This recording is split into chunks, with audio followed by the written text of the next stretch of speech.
Salut, bienvenue à Jugement sur le divan. Mon premier invité est M. Alain Dubuc, maire de la ville de Beauharnois. C'est important pour moi qu'il soit mon premier invité parce que c'est grâce à lui que nous avons pu créer ce beau projet-là. Grâce à cette entrevue, vous allez pouvoir découvrir l'homme, l'être humain derrière le grand rôle de maire.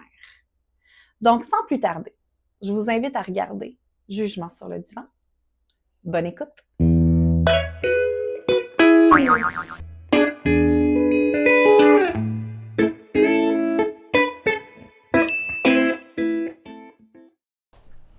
Aujourd'hui, à Jugement sur le divan, nous avons l'honneur d'accueillir un grand homme, Monsieur Alain Dubuc, maire de Beauharnois. Bonjour Alain. Bonjour Mylène. Merci d'avoir accepté de venir sur notre divan. Ça me fait plaisir. Pour commencer, je demande toujours à mes invités de se présenter, mais à l'extérieur un peu du titre. Donc, soit professionnel, personnel, un peu. OK. En partant, je dois dire que je suis un natif de Beauharnois. Donc, la famille Dubuc, on est à Beauharnois depuis 1888. Fait que c'est ça. Je viens de la campagne, un rang qui s'appelle le rang Saint-Zéphirin, qui est très peu connu à Beauharnois. Puis c'est un rang qu'on pourrait appeler Dubuc parce que c'est la famille Dubuc qui est là depuis toujours. Fait que c'est ça. Puis mon background, c'est l'agricole, vu que j'ai été élevé sur une ferme. Juste à côté de chez nous, c'est la ferme familiale. Donc, OK. Naturellement, je me suis ramassé à l'école d'agriculture à Saint-Hyacinthe, sans trop savoir ce que je ferais. La relève, c'est mon frère qui a pris la relève de la ferme. OK. Et donc, j'ai suivi un cours en agriculture, puis j'ai travaillé dans une coop agricole après. Donc, ça on continue. J'ai fait une carrière de 30 ans dans une coop agricole à Sainte-Martine. Et pour lâcher en 2019. Oui. Puis, en ayant en tête que les élections municipales étaient pour arriver en 2021, puis peut-être que je me présenterais. OK, cool, parfait. C'est pas mal ça, mon histoire. Avec plein d'implications dans ma communauté depuis l'âge de 20 ans que je m'implique dans Beauharnois, du bénévolat. J'ai été conseiller municipal à 26 ans, à la fin des années 90. Fait que, OK. ça, j'ai fait toutes sortes d'implications. Super. Puis, donc, c'est ça, vous avez été élu en 2021. Oui. Puis, c'est jusqu'en 2025, donc c'est cette année. Bientôt. Oui, bien oui. C'est quand les élections? 2 novembre. OK. Allez-vous vous Oui, je l'ai annoncé déjà. Depuis le mois de décembre que l'annonce est faite. OK, parfait. Qu'est-ce qui vous a motivé à vous lancer justement en politique municipale? C'est pas tant la politique que l'implication. Moi, je vois ça, il y a du monde qui me disent que je suis politicien, puis ça me fait quelque chose d'entendre ça. Moi, je me considère pas politicien. Je suis un gars bien ordinaire qui veut s'impliquer dans sa ville, puis je l'ai déjà fait dans des organisations. Puis j'ai été conseiller municipal deux mandats dans la fin des années 90. Donc, c'est plus ça, c'est vraiment l'implication. J'aime ça, j'aime la politique, j'aime la gestion, j'aime mon monde à Beauharnois. Ouais. C'est plus ça, ouais, c'est ça. Mais c'est pas tant la politique comme telle, ouais. OK, super. Puis, qu'est-ce que vous diriez qu'on soupçonne pas du rôle du maire au quotidien? Mais c'est assez méconnu. J'ai l'impression qu'il y a une partie de la population qui pense que le maire qui gère les 150 employés, puis quasiment qui pose les tuyaux dans la tranchée, là, quasiment, alors qu'on n'est pas là pantoute. Hein. On a des employés, des gestionnaires pour ça. C'est peut-être la méconnaissance du rôle. On est là pour voter des budgets, puis donner des mandats aux gestionnaires en place, là, mais non pas au quotidien. Là, donc, ouais. C'est plus les gestionnaires qui connaissent les dossiers plus techniques. Là. Ouais. C'est peut-être ça, la méconnaissance du rôle, peut-être un peu. Ouais. Puis, pour vous, comment prenez-vous soin de votre santé mentale en tant que figure publique? Parce que c'est important. Oui, c'est pas facile. Non. Oui, c'est une très bonne question. Parce que c'est un gros mandat. Oui, c'est ça. Moi, je pense que j'ai toujours pas mal réussi à avoir un bon équilibre là, de travail, famille, sport, loisirs, voyage. Je pense que j'ai réussi. Je pense que ça l'aide beaucoup. La famille, mon petit réconfort de ma maison, ainsi de suite. Je pense que j'ai assez bien géré ça parce que en travaillant à la coop, j'ai été nommé directeur général 6 ans après mon entrée à Coop. Fait que la majorité de ma carrière a été comme directeur général. Donc, les tâches de responsabilité que j'ai aujourd'hui, je les avais dans un rôle un petit peu différent, mais quand même. Fait que je pense que j'ai bien géré ça, même si c'est pas facile. Là, mais, vous aviez déjà comme l'expérience de la gestion pour savoir un peu comment gérer. Oui, puis la gestion d'une coop versus une ville, on peut faire des comparables parce que les membres d'une coop sont les propriétaires de la coop, ils sont nos clients, c'est eux que je sens, ils utilisent leur propre coop, donc les citoyens, c'est leur ville, puis ils viennent nous le dire s'ils sont pas contents, avec les membres de coop le faisaient aussi, une petite parallèle qu'on peut faire avec... ça m'a aidé, je pense que ça l'aide beaucoup. Oui. En tant que mère depuis 2021, est-ce que ça vous a déjà donné envie de tout lâcher? Oui, c'est sûr que j'y ai pensé. Oui. Il y a des bouts difficiles, puis principalement les réseaux sociaux, je dirais, là. Pas un grand adepte des réseaux sociaux, mais je le suis encore moi quand je vois des commentaires haineux, puis des menaces, puis en tout cas, on ne rentre pas dans les détails, mais ça vole pas haut des fois. Ouais. Et c'est ça, donc ça, ce bout-là est très très difficile. On essaie de pas trop les regarder, mais c'est plus fort que nous autres, on les regarde. Puis on a des familles, hein, les élus, là, il y a des enfants, des mères. Oh, ça c'est tough à parler de ça. Famille. Ouais, je comprends. Ouais. C'est difficile parce que aussi ça vient toucher la famille, tu sais, puis c'est pas toujours beau ce qui se dit. Non. C'est ça. Personnellement, ça me touche pas. Oui. Mais c'est quand ça touche la famille. C'est ça. Là, c'est notre fort à nous. Puis on veut les protéger aussi. Puis c'est difficile de voir qu'eux, ils vont vivre ça, puis ils vont voir ces choses-là. Vous avez des enfants? Oui. Fait que c'est les enfants aussi, hein, oui, je comprends. C'est le plus dur. Oui, je comprends. Ben justement, comment parvenez-vous à rester calme puis à être centré face aux critiques, justement, puis au jugement des citoyens? Oui, mais mon tempérament, il est calme. Peut-être pas tant que ça à l'intérieur, mais à l'extérieur, je pense qu'il n'y a jamais personne qui m'a vu m'énerver dans ma vie. Il n'y a jamais personne qui m'a vu monter le ton d'une décibel dans ma vie non plus. Fait que c'est ça. Donc, c'est dans l'équilibre, puis dans mon réconfort de ma famille, puis tout ça. Là, je pense qu'on vient à bout de garder le cap. Là. Fait que, puis s'il y a un membre de ma famille qui me dit de lâcher, ben ça va prendre 5 secondes. Vous allez puis je démissionne, puis je lâche. Fait que vous êtes vraiment comme on ne voit pas ça, puis c'est beau de le voir aujourd'hui. Vous êtes vraiment un homme familial, puis pour vous, c'est la priorité, la famille. Officiel, c'est sûr. C'est bien. Est-ce que ça vous arrive justement de douter de vous ou de vous sentir dépassé par tout ça? Puis comment vous les gérez, ces moments-là? Pas vraiment dépassé. Je suis quelqu'un qui a quand même confiance en moi. Puis je sais que je travaille pour la collectivité. C'est jamais mon intérêt personnel qui compte. Là, fait que c'est pas, je me sens pas vraiment dépassé. On revient à ce qu'on disait tantôt, les difficultés de la famille, tout ça. Là, mais pour le reste, là, j'ai quelqu'un qui a assez confiance en moi. Je sais où ce que je m'en vais, puis je sais que je fais les bonnes affaires, puis c'est dans l'intérêt collectif que je les fais. Là, fait que tu sais, quand vous savez, quand vous prenez une décision, ben vous acceptez pleinement. Puis c'est ça. C'est beau, ça, par contre, c'est d'assumer. Oui, c'est ça, on assume. Est-ce que vous vous autorisez? Ben là, on l'a vu un peu. On était un peu vulnérable quand on a parlé de la famille. Puis je trouve ça très beau, surtout venant d'un maire, c'est peut-être pas quelque chose qu'on va voir. Puis d'un homme aussi, c'est très beau. Fait que oui, dans le fond, vous vous autorisez à être un peu vulnérable. J'ai pas de misère. Mais c'est beau. J'espère que vous allez garder ça parce que c'est vraiment en public, important. on essaie de s'obtenir un peu. Oui. Puis on ne devra pas, peut-être. Non. C'est assez humain, je suis pas tout seul comme ça. Mais j'ai aucune difficulté à pleurer. Ben tant mieux. Ben tant mieux, ça se dit. Ben, moi, je pense que c'est correct. Oui, parce que c'est important, je pense aussi que les citoyens ils réalisent que le maire est un humain aussi. Puis que oui, il y a des sentiments, puis qu'il y a des émotions, puis que c'est pas facile. Oui, exact. C'est facile des fois pour les gens derrière des écrans ou de pouvoir juste écrire des phrases et des mots complètement, mais on s'entend que est-ce que vous ressentez une sorte de solitude dans votre rôle? Oui, ça vient avec le travail, je pense. Puis comme directeur général d'une entreprise aussi que j'ai fait une bonne partie de ma vie, je le sentais aussi.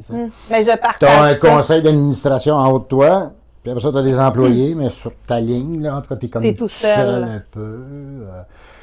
Sauf que c'est ça. Ça vient avec le travail, mais ça, je laisse. Ça va bien. C'est pas quelque chose que. Oui, on le sent, mais c'est pas quelque chose qui m'a fait arrêter. Là, Non. j'ai vécu Peut-être ça. aussi. 95% de ma carrière de travail a été dans des postes comme ça. Fait que C'est ça. c'est correct. C'est correct. Je pense que vu que c'est ça, vous étiez déjà habitué par rapport aux autres emplois que vous avez eus dans le passé, tandis que, mettons, moi qui ai tombé nouvellement directrice, Ouais. là, j'ai trouvé Ça, je trouve ça difficile encore aujourd'hui. Ouais. Je trouve que si je me suis arrêtée l'autre fois, puis j'ai fait comme, OK, c'est vraiment un travail que t'es seule. On sait pas trop si on doit garder une distance Non. avec les employés, on se fait rapprocher trop proche des employés. En tout cas, C'est difficile à jongler. Ouais. Parfait. Est-ce qu'il y a un préjugé que vous aimeriez déconstruire, que ce soit sur vous, votre rôle ou la politique en général? Ben, peut-être c'est une partie de la population, je ne sais pas quel pourcentage, mais il y a des gens qui pensent que les politiciens, là, on est tous des menteurs, des corrompus, puis là, ils nomment tous les défauts. Là. En bon québécois, des crosseurs. Ouais, tout ça, mais dans les faits, quand tu les rencontres, c'est du monde bien ordinaire qui s'implique, puis qui font le possible. Tous des êtres humains normaux. Là. J'ai un peu de misère avec ça. Oui, ils ont eu des magouilles, c'est sûr, qu'est-ce qui a passé à la télé, puis la commission Charbonneau, puis tout ça.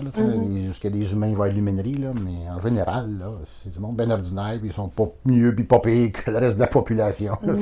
Il n'y a rien d'extraordinaire qui se passe dans une ville politique. On s'assied, puis on jase d'un sujet, puis on en discute, puis comme un conseil d'administration que tu dois avoir ici, c'est pareil à ça. Il n'y a rien de plus d'extraordinaire que ça. Là, fait que les gens s'imaginent des affaires, des fois, là. On se fait acheter par un, par l'autre. Oui, ça s'est fait, là, puis ça va toujours se faire parce qu'il y a des humains. Là. En général, c'est pas ça, pas tout. De se rappeler qu'il y a pas mal plus simple que ça. Oui. On a des à prendre, on s'assied ensemble, on en jase, on décide, puis on assume. Puis, c'est simple de même. Moi, je vois ça très simple. Oui, super. Quelle importance apportez-vous au partenariat avec les organismes pour l'entraide dans la ville et tout? Mais pour moi, c'est de la haute importance. Je reconnais les efforts des organismes, puis je ferais tout pour les aider. Il y a tellement d'enjeux sociaux de nos jours. Là, puis à Bois-Noir, c'est pas mieux, pas pire qu'ailleurs. Mais il faut que les organismes soient là, qu'ils soient en santé, parce que je ne sais pas ce qu'on ferait sans eux. C'est de la haute importance. Oui. Quels sont les défis humains ou sociaux que vous voyez dans notre communauté présentement à Bois-Noir? Oui, mais c'est comme on parlait, tu sais, les enjeux d'itinérance, pauvreté, santé mentale, violence, etc. Je ne sais pas trop où ce que ça va nous mener. On fait des efforts, tout le monde ensemble, mais on dirait que ça augmente pareil. Puis c'est pas évident, c'est pas simple à régler. Je jasais ça avec quelqu'un hier ou avant-hier, on parlait d'itinérance. Même comme ville, j'essaye de voir qu'est-ce que je peux faire. Tu sais, si on a 4 itinérants à Bois-Noir, puis je lui paye chacun un loyer, c'est correct. Mais dans 2 semaines, il va en arriver 4 autres, puis tu sais, c'est pas si simple que ça. Là, je suis ouvert à toute idée, mais c'est pas si simple que ça. Pas comme là. ça marche. Puis il disait une étude qui disait, je pense, qu'elle nous coûte 70 000 à la société, un itinérant. Fait que, mais c'est globalement, moi, comme ville, même si je ferais des efforts, je n'économiserais pas 70 000 sur le compte de la ville. Je vais avoir encore autant de dépenses pareilles. En tout cas, c'est pas simple, hein, c'est un gros problème de société. Puis, en tout cas, ça. Mais après les ça, enjeux, si on aide, c'est inquiétant. Si on se concentre juste sur les itinérants, après ça, mettons les familles dans le besoin, c'est ça. les mères monoparentales, ou justement les gens avec des troubles de santé mentale qui ne peuvent pas travailler. Fait que là, on viendrait comme... c'est pas facile. C'est pas facile. Est-ce que vous diriez que depuis 2021, vous êtes en poste, est-ce que ça l'a augmenté? C'est de pire en pire que vous voyez la situation? C'est ce que je pense. Je suis pas un spécialiste, mais je pense qu'on est une petite coche en... Tu disais, on fait du logement abordable. À Bois-Noir, on a un beau projet, là, on est chanceux, 152 logements. À Bois-Noir, pour une ville de 15 000 habitants, je suis sûr qu'on est parmi les meilleurs au Québec qui ont fait ce ratio-là. Mais il disait qu'en général, au Québec, les itinérants, ils augmentent plus vite que le nombre de logements qu'on fait. Puis on met des millions puis des millions. À Bois-Noir, c'est 20 millions de fonds publics ou de jardins, peu importe. Mais en tout cas, mais ça reste que ça n'a pas coûté rien à Bois-Noir, mais ça a quand même coûté 20 millions pour faire du logement abordable. C'est de la grosse argent. Puis on n'a rien réglé en guillemets. Il y a encore autant d'itinérance après. Là, en tout cas, c'est pas simple. C'est pas simple. Tout ça, c'est des enjeux. Enjeux de société. Ça me touche beaucoup, ces affaires-là. Parfait. Quel message aimeriez-vous transmettre aux citoyens de Beauharnois en dehors, mettons, des discours officiels que vous donnez? Y aurait-il quelque chose que vous aimeriez? Moi, je pense qu'on devrait être fiers de notre ville. Puis je rencontre souvent des nouveaux arrivants qui font pas longtemps qui sont à Beauharnois, puis ils parlent positivement de Beauharnois. C'est donc beau si on est bien ici. Puis je viens de rencontrer peut-être 3-4 natifs comme moi dans une heure avant, puis qui sont négatifs, puis que c'est ici, puis c'est ça. En tout cas, je pense qu'il y a moyen d'être pas mal plus fier. Ouais.